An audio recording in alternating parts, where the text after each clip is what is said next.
उसका कुछ और नाम है जिसका बुक में तस्करा है। तो वो सिर्फ नाम है, उसका स्ट्रक्चर नहीं बना, तो वो नाम का स्ट्रक्चर है में कोई हद नहीं। एक है सिट्रिक एसिड। तमाम सिट्रिक फ्रूट्स में होता है। इलायची वाले कितने वाले।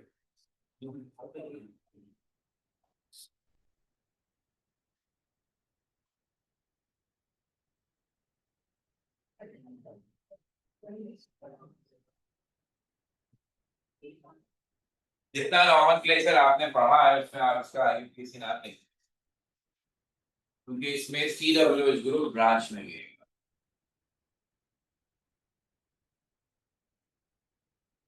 तो इसलिए इसका नाम सिट्रिक एसिड है। बाकी में रेसिपी है मैलिक एसिड।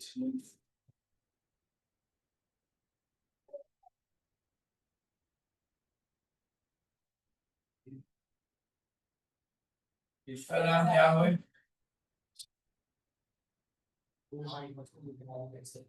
आईयूपीएसी इसका आप दे सकते हैं, that is 2 hydroxy butene dioic acid. इसका बड़ा भाई है टार्टेरिक एसिड। टार्टरी में होता है, ये भी लोग ऐसी से खाते रहते हैं ना, टार्टरी खटास के लिए वो है। ये इसका बड़ा भाई इस सेंस में है कि इसमें दो OH ग्रुप, और इसका तस्करा हमने किया था फैलिक सॉल्यूशन। ये फैलिक बी जो है वो किसी का सॉल्ट है, वो सोडियम पोटेशियम टार्ट्रेट है, और ये है 2,3 डाइहाइड्रो ऑक्सी ब्यूटेन डायोइक एसिड। और आखिरी है salicylic acid which is basically this. This is basically 2 hydroxy benzoic acid. Produce or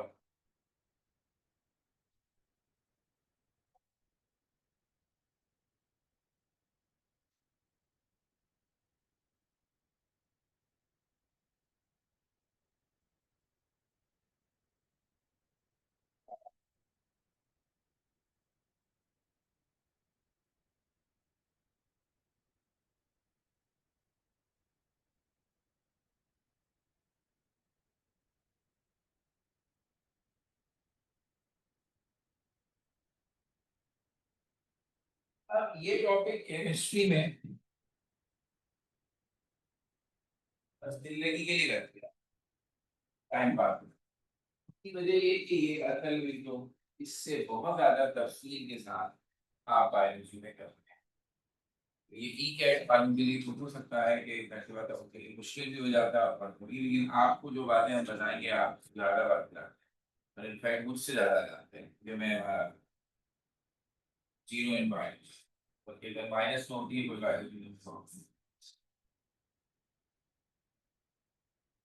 तो इसमें मेरी बैड लक भी, मास्टर्स में एक सिलेबस हमारा था फिजिकल केमिस्ट्री, तो बायो केमिस्ट्री पूरी खून के नमूने के टेस्ट कर दिखा, मैंने थीसिस कर लिया, मेरा वो एग्जाम हो गया था।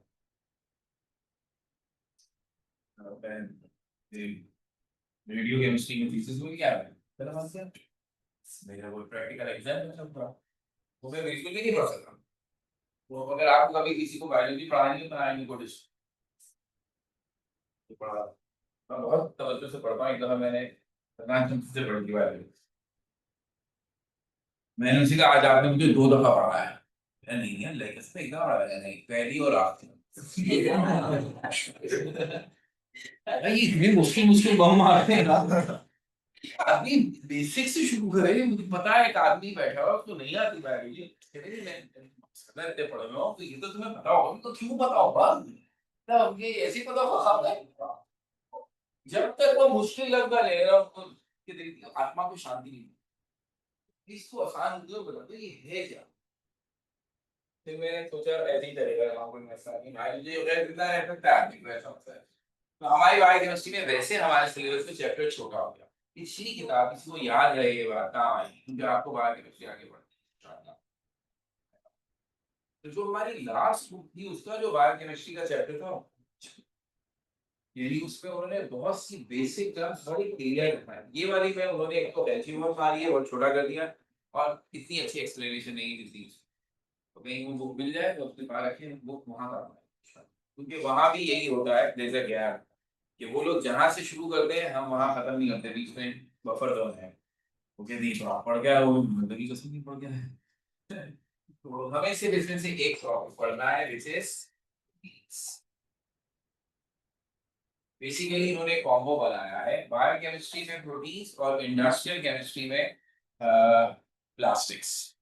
तो ये कॉम्बो इस तरह का बना है कि जिससे अगर मैं इसे मिलाऊं तो मैं कहूंगा ये है पॉलीमर, ये नेचुरल पॉलीमर है, और जो वहां पढ़ेंगे वो सिंथेटिक पॉलीमर है। ये असली माल है जापान का और वो चाइना का। तो ये प्रोटीन कार्बोहाइड्रेट स्पेशली ये हमारे लिविंग सिस्टम के जाइंट्स हैं। प्रोटीन तो सबसे ज्यादा होता है। तो प्रोटीन के बारे में हम कहते हैं कि ये वो कंपाउंड है या इनके मॉलिक्यूल्स के मॉलिक्यूलर मास बिलियंस में है, लाखों में, और एटम्स भी माशाल्लाह हजारों में नहीं लाखों में, इतने बड़े बड़े मॉलिक्यूल हैं। तो माइक्रोस्कोप से या इलेक्ट्रॉनिक माइक्रोस्कोप जो हमारा सबसे ज्यादा अच्छा वाला है, उस उससे हमने कभी कोई मॉलिक्यूल नहीं देखा। वो मॉलिक्यूल इतने छोटे होते हैं कि कांट सी दें, लेकिन अगर हमें कोई डॉट नजर आया है इलेक्ट्रॉनिक माइक्रोस्कोप से तो वो प्रोटीन मॉलिक्यूल्स है। दे आर सो जाइंट, इनका एक मॉलिक्यूल आम मॉलिक्यूल्स के मुकाबले में लाखों गुना बड़ा है। तो फिर ये थोड़ा हमें डॉट्स की सूरत में दिख जाता है। तो पॉलीमर्स हैं, तो केमिस्ट्री की लैंग्वेज में डिफाइन करेंगे तो प्रोटीन्स हैं पॉलीमर्स ऑफ अमाइनो एसिड्स, ठीक है ना। तो पॉलीमर का मतलब ऐसे कंपाउंड जिसमें छोटे छोटे बहुत सारे स्ट्रक्चर आपस में मिलकर एक जायंट स्ट्रक्चर बना। तो वो जो छोटा मोनोमर है वो है अमाइनो एसिड जो आपस में जुड़ा और उसने बड़ा जायंट स्ट्रक्चर बनाया जो कि है प्रोटीन। और कितने अमाइनो एसिड्स मिलेंगे तो लिटरली ये वाला हिसाब है कि लाखों में, तो बहुत बड़े बड़े मॉलिक्यूल्स हैं। अच्छा अब ये अमाइनो एसिड से भी बात शुरू होनी चाहिए, ये है क्या जिसमें ये खूबी है कि ये आपस में जुड़ जाते हैं, हर मॉलिक्यूल तो ऐसे नहीं जुड़ सकता। तो अमाइनो एसिड अल्लाह ताला की कुदरत का बहुत बड़ा शानदार है। सोचे तो आप बाबा जब से अंधेरी बन रहा है, क्यों? ये है इस जनरल फॉर्मूले का तीसरा organic compound where both amino and C W H group are present in the same molecule. इसमें कौन सी हैरत की बात है? इसमें हैरत की बात ये है कि सी डब्ल्यू एच एसिड है और NH2 बेसिक है, दोनों अपोजिट कैरेक्टर वाले कंपाउंड जो एक दूसरे से रिएक्शन करते हैं वो एक ही मॉलिक्यूल में मौजूद। हाउ दे कैन एग्जिस्ट, ये मॉलिक्यूल एग्जिस्ट ही कैसे करता है? मैं इसकी अक्सर एग्जांपल देता हूं, तो ऐसी बात हो गई कि मेरे नाखून में नाखून की जगह सेब हो गए। अभी नाखून खाने की चीज नहीं तो हम नहीं छोड़ते, खाने की चीज हुई तो फिर क्या करेंगे? है ना। तो ऐसी चीज अल्लाह ताला ने हमारे जिस्म में ना रखी है, वरना हमारे लिए हलाल है। लेकिन अगर हो जाता तो वो बचती क्या? अपनी तो छोड़ती नहीं, दूसरों की भी नहीं बचते, वो सोया उसके खागे सारे, उसको बहुत बड़ा मतलब बेफिक्र है। तो ये वो मिसाल है, ऐसी चीज मौजूद है जो आपस में रिएक्शन कर सकती है। बचते कैसे हैं ये? बोले बचते नहीं है, बल्कि क्या होता है, सिंस दे कैन रिएक्ट। अब इसमें भी सबसे ज्यादा जो नेचुरल अमाइनो एसिड्स हैं 22 के करीब एसेंशियल अमाइनो एसिड जो कहलाते हैं, वो सारे इस कंपोजिशन के which is alpha amino acid. हमने जो कॉमन लिविंग करते थे उसमें आप कहते थे फंक्शनल ग्रुप के बराबर वाले कार्बन को हम अल्फा कहते हैं। ये सारे अल्फा अमाइनो एसिड्स हैं। तो ये COOH इससे नहीं मिल सकता, क्योंकि ये इनकी ओरिएंटेशन ऐसी है। वही बात है कि मैं अपने हाथ से यहाँ टच नहीं कर सकता, ये नहीं कर सकता, थोड़ा सा मुझे गैप चाहिए। तो ये इससे नहीं कर सकते। फिर ये लोग क्या करते हैं जिसकी वजह से प्रोटीन बनता है? ये लोग ये करते हैं कि अगर मैं अमाइनो एसिड का मॉलिक्यूल ऐसे लिखूं, ये एक अमाइनो एसिड, इसके बराबर में जो दूसरा अमाइनो एसिड है उसका अमाइनो ग्रुप इसके कार्बोक्सिलिक ग्रुप के साथ रिएक्शन कर सकता है, तो जिसके नतीजे में वाटर एलिमिनेट होगा। और जब वाटर एलिमिनेट होगा तो ये दोनों चीजें मिलकर क्या बनाएंगी? ये ऐसे बनेगा। अब अगर केमिस्ट्री वाले हिसाब से आप देखिए तो इन दोनों के मिलने से जो ग्रुप बना है, इस ग्रुप को हम अमाइड के नाम से जानते हैं। बायोलॉजी में इसे पेप्टाइड कहते हैं, हम अमाइड कहते हैं, वो पेप्टाइड है। तो अगर ये दोनों इस तरह मिल सकते हैं तो मेरी अकल कहती है कि ये वाला OH अपने से आगे वाले अमाइनो एसिड के H से मिल जाएगा और इसका H अपने से पिछले वाले कार्बोक्सिलिक एसिड से मिलेगा।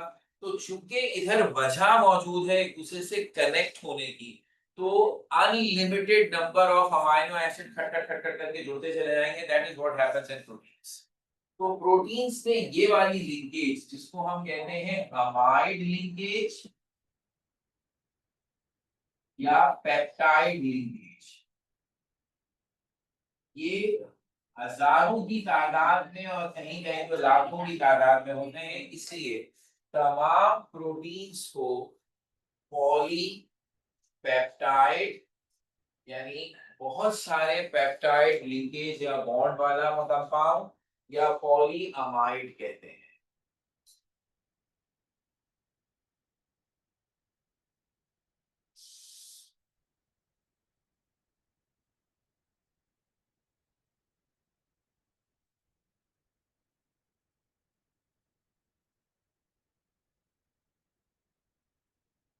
ये अमाइनो एसिड्स जो हैं टेक्निकली पानी में सॉल्युबल है। प्रोटीन्स नॉट नेसेसरी, प्रोटीन्स मुख्तलिफ हैं, कुछ सॉल्युबल होते हैं, कुछ पानी में डिसॉल्व हो जाते हैं, वाटर सॉल्युबल हैं, कुछ डाइल्यूट एसिड में डिसॉल्व हो जाते हैं, कुछ डाइल्यूट सॉल्ट सॉल्यूशन में डिसॉल्व हो जाते हैं, कुछ पानी अल्कोहल के मिक्सचर में डिसॉल्व हो जाते हैं, कुछ किसी में भी डिसॉल्व होते हैं। जो बालों में हमारे प्रोटीन है केराटिन, वो किसी में भी डिसॉल्व, तो वो इनसॉल्युबल प्रोटीन्स में आते हैं। लेकिन जो अमाइनो एसिड्स हैं, जो उनके कंपोनेंट्स हैं, वो डिसॉल्व हो जाते हैं जब वो अकेले हो। और वो क्यों डिसॉल्व हो जाते हैं? उनमें एसिड और बेस दोनों चीजें मौजूद हैं। एसिड की डेफिनेशन है जो पानी में जाकर प्रोटॉन प्रोवाइड करे, H पॉजिटिव रिलीज करे। और base according to the Bronsted and Lowry, base की डेफिनेशन है जो पानी में जाके प्रोटॉन एक्सेप्ट करे। तो इस हिसाब से जब इसे पानी में डिसॉल्व करेंगे तो ये अपना COOH में से H रिलीज कर देगा, तो इसके ऊपर तो नेगेटिव आ गया। और ये जो NH2 है ये H एक्सेप्ट करेगा, तो ये NH3 हो जाएगा और इस पर प्लस आ जाएगा। और हम सवाल करेंगे कि अब ये कौन सा आयन है, कैटायन या anion? Because one part is positive and the other atom is negative. ये नेगेटिव भी है पॉजिटिव भी, और चूंकि नेगेटिव पॉजिटिव बराबर बराबर है तो देखा जाए तो ओवरऑल न्यूट्रल है। तो ऐसे आयन को हम कहते हैं zwitter ion. And because of the formation of Zwitter ion, amino acids are soluble in water. So ये है डाइपोलर चार्ज, यानी दोनों नेगेटिव पॉजिटिव चार्ज है but overall neutral.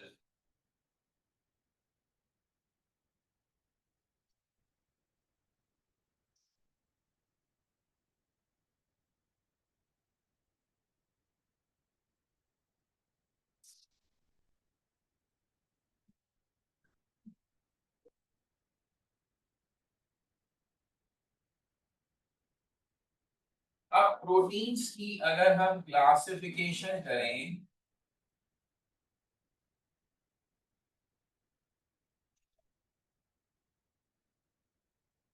and that's on the basis of function, क्या काम करते हैं इस बेस। तो जो सबसे मशहूर खासतौर पर जो केमिस्ट्री वालों के लिए सबसे ज्यादा अहम है वो है कैटालाइटिक, जिनको आप कहते हैं इंसानस।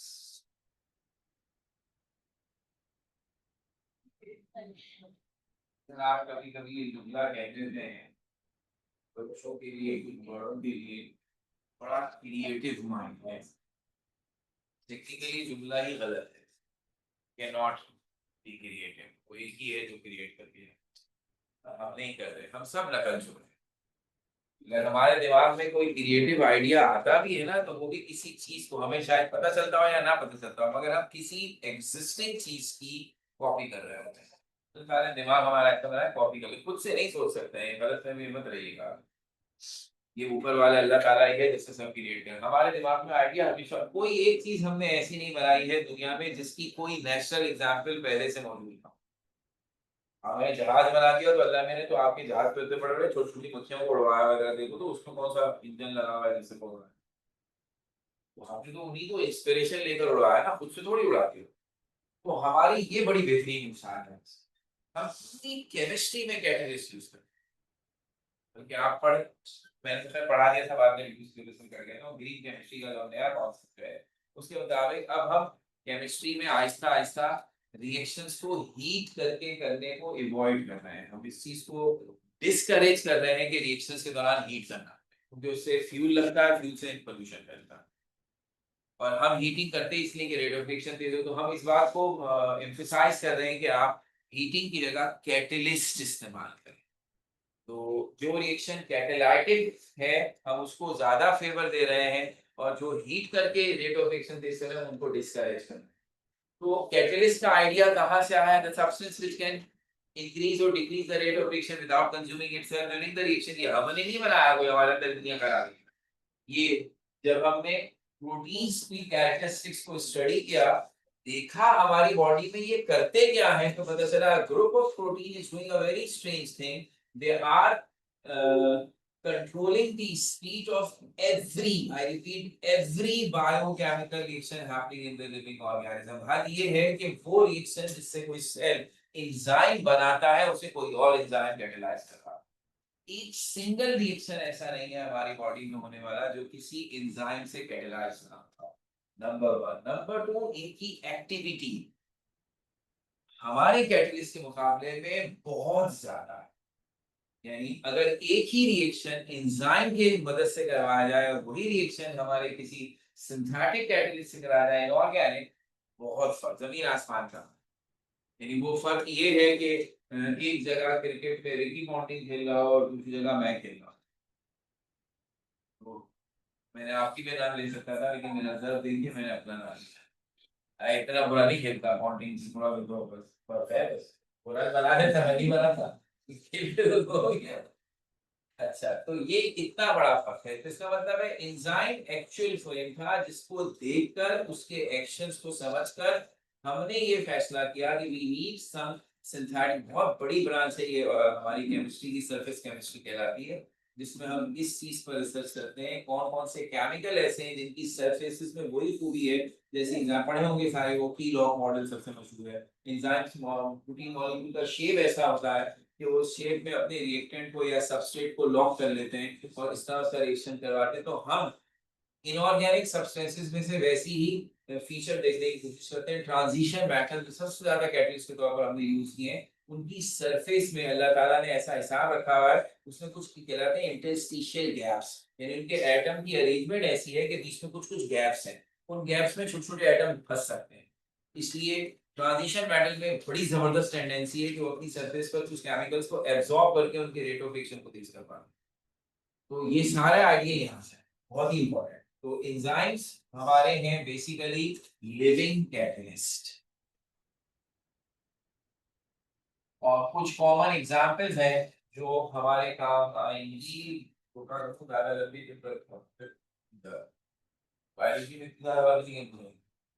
स्टार्च पॉलीमर है ग्लूकोज का, तो जब हम इसकी हाइड्रोलिसिस करें तो ये वापस ग्लूकोज बनाता है। इस रिएक्शन को जो एंजाइम कैटेलाइज करता है वो है एमाइलेज।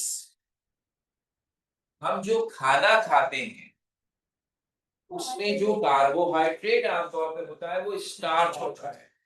चावल खाए तो उसमें स्टार्च है, जैसे ही खाए तो ये बॉडी में एमाइलेज से उसे तोड़कर ग्लूकोज बनाया। ग्लूकोज मेरी बॉडी का पेट्रोल, उसने ऑक्सीजन के साथ मिलकर कंबस्शन करनी है, कार्बन डाइऑक्साइड और वाटर बनाना है, प्रोवाइड्स फ्री एनर्जी। स्टार्च ने डायरेक्ट नहीं करना, अगर यूज नहीं करना वो ऐसे ही पड़ा रहा है, लेकिन वो इमाइलेज से जो है वो डिकम्पोज होगा और हाइड्रोलाइज होगा टेक्निकली और ग्लूकोज बनाएगा। तो ये इमाइलेज एक एंजाइम हो गया। फिर इसी तरह प्रोटीन, अभी अभी बात हुई प्रोटीन अमाइनो एसिड से बनते हैं, तो इनकी हाइड्रोलाइसिस करें वापस अमाइनो एसिड बनेगा। हाइड्रोलाइसिस इसलिए कह रहे हैं कि अभी आपने सुना कि जब ये दोनों यूनिट्स मिलते हैं तो वाटर एलिमिनेट होता है। इस किस्म की पॉलीमराइजेशन को आप कंडेंसेशन पॉलीमराइजेशन कहते हैं। तो जब वापस हमें वही देना है तो पानी वापस करना होगा ना जो हमने उससे छीना था, तो इसलिए हाइड्रोलिसिस के बाद बनेगा, इसका नाम होगा प्रोटीएस। तो एक और बात का अंदाजा शायद हमें हो जाए, तमाम एंजाइम्स के नाम के आखिर में एएसई आता है, दिस इज देयर सफिक्स। जैसे हमने आईयूपीएसी नोमेनक्लेचर में कीटोन के लिए कहा ओएनई, एल्डिहाइड के लिए कहा एएल, अल्कोहल के लिए कहा ओएल, ऐसे कार्बो उसके लिए एंजाइम के लिए आता है एएसई, कार्बोहाइड्रेट के लिए आता है ose, glucose, fructose, sucrose, lactose, maltose, तो वो ओएसई है। अच्छा, एंजाइम्स के नाम देने का भी बड़ा जबरदस्त तरीका है, एंड नॉर्मली हम ये नाम देते हैं उस सबस्ट्रेट के नाम पर जिसको हम जिस पर ये एंजाइम एक्ट कर रहा होता है। तो बेसिकली यहाँ किताब में स्टार्च लिखवा कर इमाइलेज लिखवा दिया, मतलब यहाँ स्टार्च का छोटा भाई है कि amylose. Starch consist of two units, एक इमाइलोपेक्टिन होता है, एक इमाइलोस होता है, तो वो इमाइलोस बेसिकली टूटा, इस वजह से इसका नाम इमाइलेज पड़ गया। प्रोटीन से प्रोटीएस। इसी तरह चिकनाई जिसको आप कहते हैं लिपिड्स, लिपिड्स हाइड्रोलाइज होकर फैटी एसिड्स बनाते हैं जिनसे मिलकर वो बनते हैं, और इसके एंजाइम को कहते हैं लिपेस। आपके घर की कौन सी चीज में लिपेस मौजूद है? तुम्हारी किताब में अगर तीन चीज लिपेस है, हमें थ्योरी में पढ़ा होगा, इनसी में नहीं। जब हमने इंडस्ट्रीज पढ़ी ना, उसमें इंडस्ट्री में एक है डिटर्जेंट का, आप अगर बुक में देखेंगे ना डिटर्जेंट चार पांच थी, लॉन्ड्री डिटर्जेंट, वॉशिंग डिटर्जेंट, फना डिटर्जेंट, हर एक के कंपोनेंट्स में लिखा हुआ है एंजाइम। कपड़े धोने के डिटर्जेंट में एंजाइम क्या कर रहा है? साफ नहीं कर रहा है, समझे बात को, वो रेट ऑफ रिएक्शन तेज करता है। हमारा सबसे बड़ा इशू जब हम धुलाई करते हैं तो वो है चिकनाई के धब्बे, वसीम अकरम उन्हीं को साफ करवा रहा था ना, एक धुलाई चैलेंज। तो वो बड़ा इंपॉर्टेंट है बेचारा, देखो इतने पैसे कमा कर भी अभी तक चिकनाई साफ नहीं कर पाया, इसी में लगा रहता है। तो हमारा पॉइंट इसमें ये कि जब आप डिटर्जेंट कितनी देर के लिए उसके ऊपर ठहरेगा, पूरा दिन बैठा रखेंगे उसको। तो हम क्या चाहते हैं, जो भी कांटेक्ट पीरियड है उसमें प्रोसेस तेज हो। तो हम क्या कर रहे हैं, जो चिकनाई है वो है लिपिड्स, पानी उस पर गिरा, अगर वहां ये इमाइलो ये लिपेस मौजूद होगा तो the process speed up and fatty acid फॉरन बनेगा। Fatty acid is soluble in water, acid है, फॉरन धुल के साफ। और अगर हमारे डिटर्जेंट में लिपेस नहीं है तो दैट टेक्स टाइम। तो इट मींस आपने एक दफा धुलाई की तो चिकनाई का धब्बा लाइट हो गया, लेकिन पूरा नहीं साफ हुआ। आपने कहा एक धुलाई चैलेंज नहीं, ठीक है ना। तो वो जो एक धुलाई वाले हैं उन्होंने लिपेस इस्तेमाल। ओके, दूसरा वाला है स्टोरेज प्रोटीन, नाम से पता चल रहा है दिस शुड बी समथिंग जो कि किसी चीज को स्टोर करते होंगे। तो ये है बेसिकली जो न्यूट्रिएंट्स और कुछ मेटालिक आयंस को स्टोर करते हैं in the different parts of plants and animals जिसमें भी होते हैं। और इसके अंदर वो मशहूर मशहूर नाम है ग्लोबुलिन, तो नाम इसका ऐसे है। और क्या है, और एल्बुमिन, हाँ वो अंडे वाला एल्बुमिन, तो ये सारों के अंदर आप ये स्टोर करते हैं। फिर इसके बाद एक और नाम से आपको आसानी रहती है, वो कहलाता है ट्रांसपोर्ट प्रोटीन्स। तो दे शुड ट्रांसपोर्ट समथिंग, और वो अमूमन है एटम, मॉलिक्यूल्स, आयंस और कोई और सब्सटेंस। तो transport proteins can transport molecules or ions or any other substance across cellular membrane to blood stream। और इसमें वो हमारा है हीमोग्लोबिन।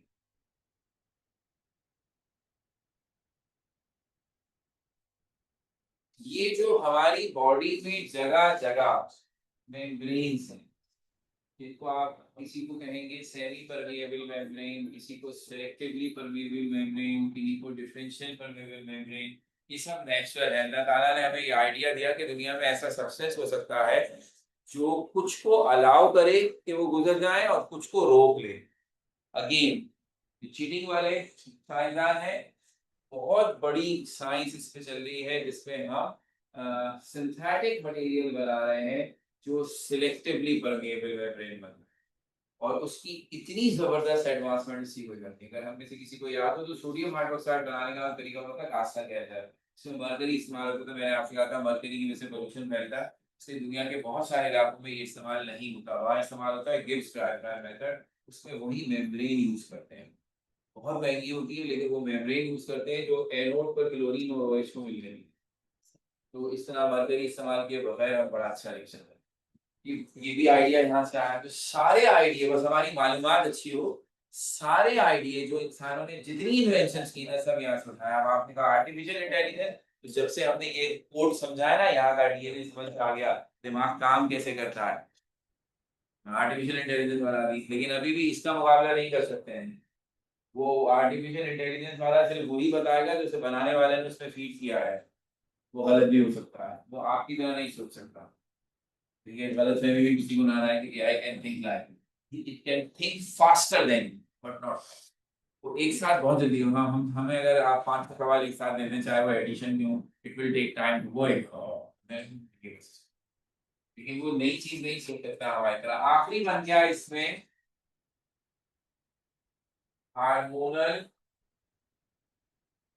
प्रोटीन्स, जिनको आप रेगुलेटरी प्रोटीन्स कहते हैं because they regulate functions by transmitting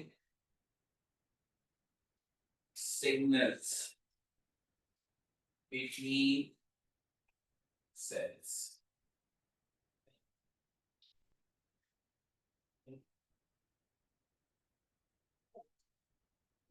अब ये चारों के नाम और उनकी एक एक लाइन वाली डेफिनेशन है, बस यही एमसीक्यू में अगर आई तो आई। फिर इन्होंने एक चीज हमारी अच्छी सी नई डाली है, दूसरी बुक में नहीं थी, that is regarding the structure levels of proteins. Proteins जो हमारी बॉडी में होते हैं वो मुख्तलिफ अंदाज के स्ट्रक्चर्स में होते हैं। तो ये है स्ट्रक्चर ऑफ प्रोटीन जिसके 4 लेवल्स हैं। यानी जब हम प्रोटीन का स्ट्रक्चर समझने की कोशिश करते हैं तो हम इसको 4 अलग अलग लेवल से समझते हैं। इसमें सबसे पहले इनका एक आता है primary structure. Primary structure is simply the linear sequence of amino acids. एक सीधी सीक्वेंस अमाइनो एसिड की जो यूजुअली बाय कन्वेंशन हम अमाइनो के नाइट्रोजन के कोने से शुरू करते हैं और कार्बोक्सिलिक एसिड के सीओ पे खत्म करते हैं। दरम्यान में जितने चाहे हम पेप्टाइड लिंकेज बनाते हैं, लेकिन वो सब एक सीध में, एक लाइन में। लीनियर का मतलब है वन लाइन। तो ये प्राइमरी लेवल है इसके स्ट्रक्चर। दूसरा लेवल है सेकेंडरी, थोड़ा सा कॉम्प्लिकेटेड होगा। सेकेंडरी स्ट्रक्चर में हम इसकी 2 डायमेंशनल स्ट्रक्चर बनाते हैं जिसमें ये जैसे आप मेरे ख्याल में डीएनए वाला भी पढ़ते हैं स्ट्रक्चर, डबल हेलिक्स।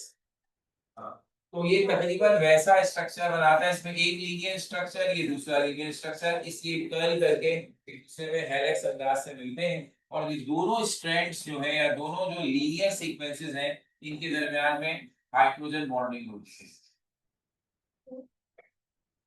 तो ये सेकंड लेवल हो गया जिसमें बेसिकली 2 डायमेंशनल इस सेंस में है कि 2 लीनियर सीक्वेंसेस आपस में कर्ल होंगी, एक दूसरे के साथ एक तरह से मिली हुई होंगी थ्रू हाइड्रोजन।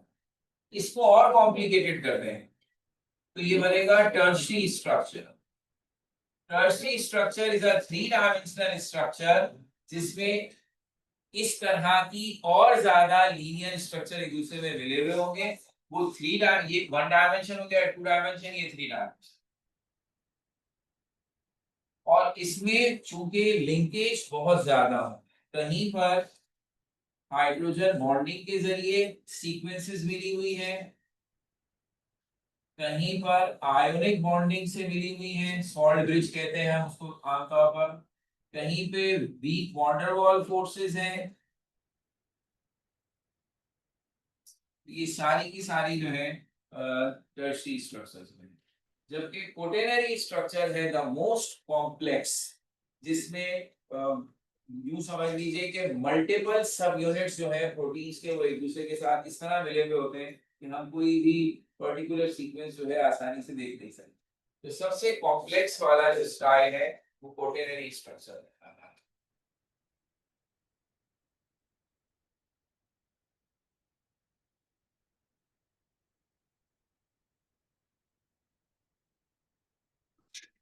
Extremely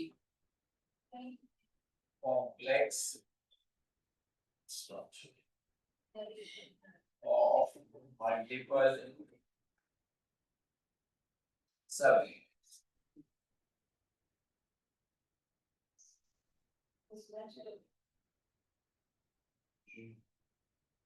प्रोटीन्स आमतौर पर अगर पानी में सॉल्युबल ना हो तो हाइड्रोलाइज करके उन्हें अमीनो एसिड में कन्वर्ट करके पानी में डिसॉल्व किया जा सकता है।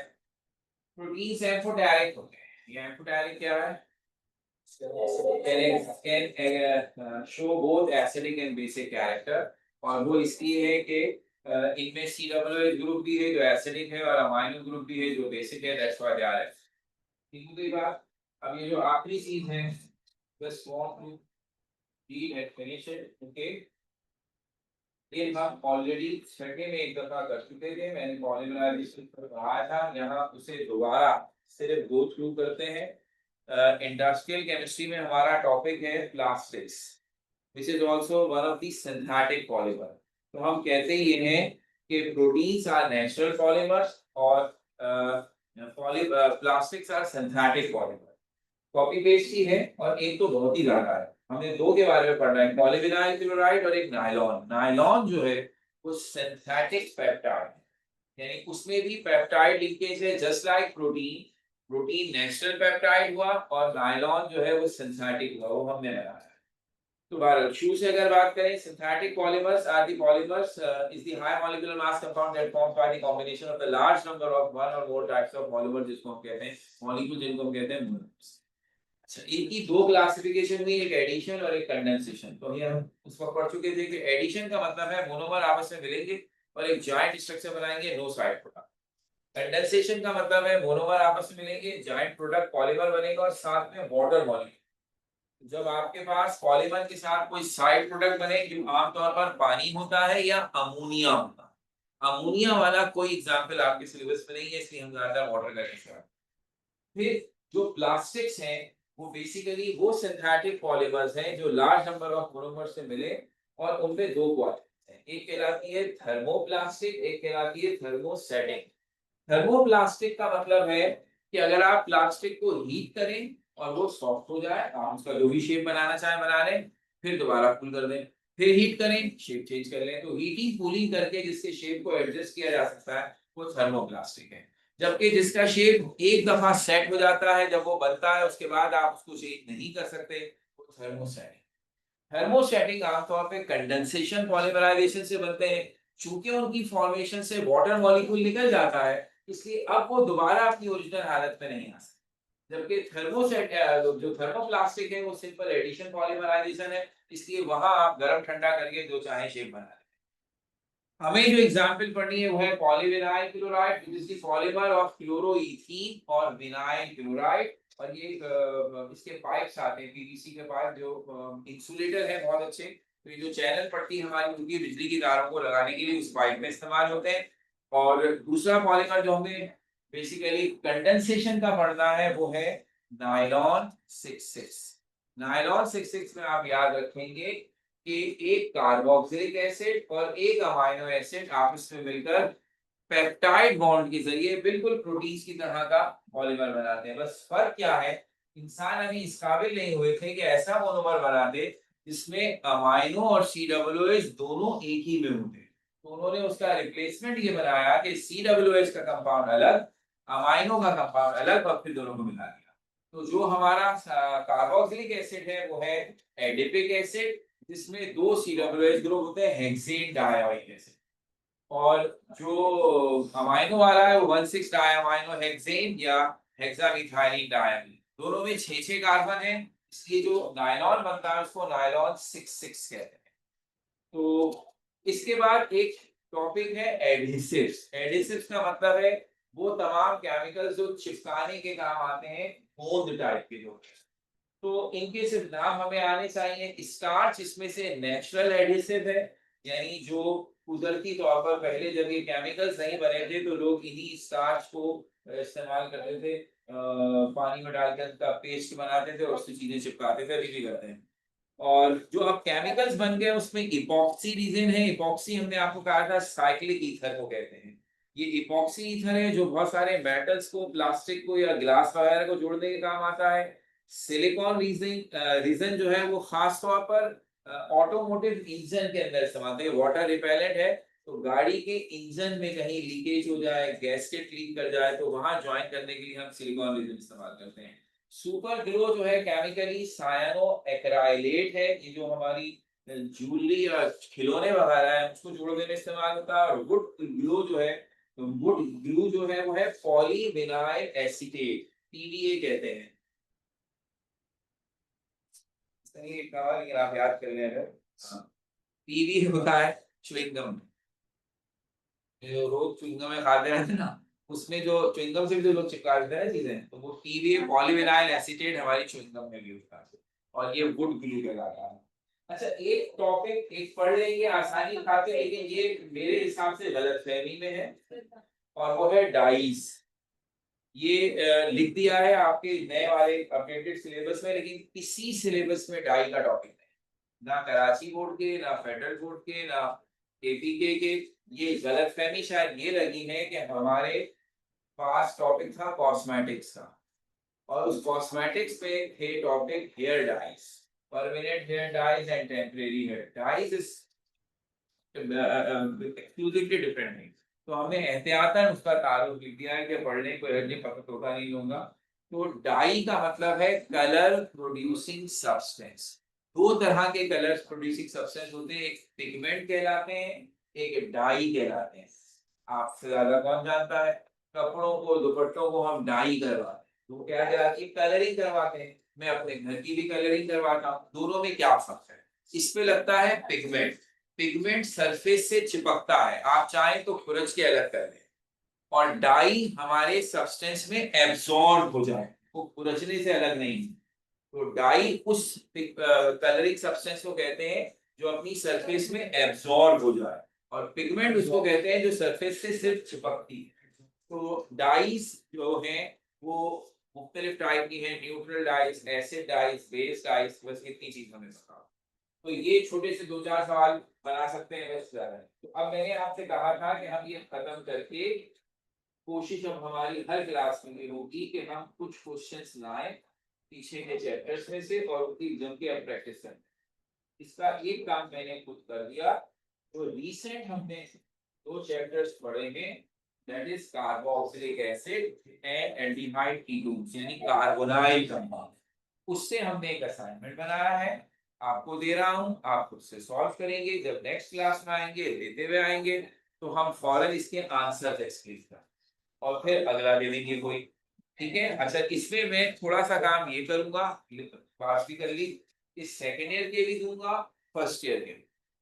तो उससे ये होगा कि अगर कोई फर्स्ट ईयर की चीज में किसी को कोई ऊंच नीच है, समझना चाहता है, तो वो भी बीच में सब कवर होता है। तो अब क्योंकि दिन भी है हमारे पास, और हम एक मरहला कर चुके कि अपने तसल्ली हो गई, हमने एक दफा के पॉइंट देख लिए। अब असल काम शुरू हुआ है, खत्म नहीं हुआ। अब असल काम शुरू है, होना ही चाहिए था जिस दिन आपकी पहली क्लास थी उसी दिन से ये जुड़ते हैं, लेकिन वो आप कोई मानते हैं ये याद ही नहीं है। तो हमने वो तसल्ली करवाने के लिए सब चीजें दोहरा दी, लेकिन अब असल है कि सब तसल्ली हो गई। अब करें सवाल, अटकेंगे, हम वही टॉपिक दोबारा से समझा देंगे। लेकिन अब आप जितने चाहेंगे